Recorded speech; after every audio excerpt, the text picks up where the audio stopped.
Magandang hapon mga discarding mommy. Yan po, naglilinis na po tayo ng aming munting garahe kasi paglalagyan na po natin ng mga stock na mga paninda para makapag-open na po ako ng aking tindahan ulit. Yung atin pong napapansin, yan po.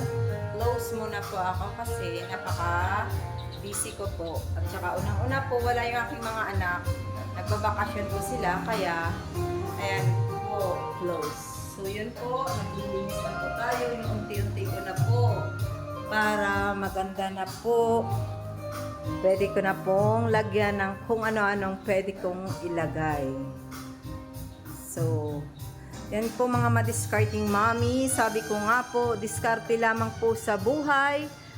Matutupad din po natin ang ating mga minimithi sa buhay. Kaya minamotivate ko po yung mga nanay na nasa bahay lang, na meron tayong pamamaraan na pwedeng kumita kahit sa maliit lamang po na puhunan.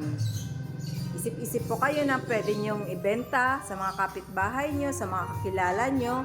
Nang sa ganun po ay meron po kayong pagkakitaan, mga madiscarding mommy.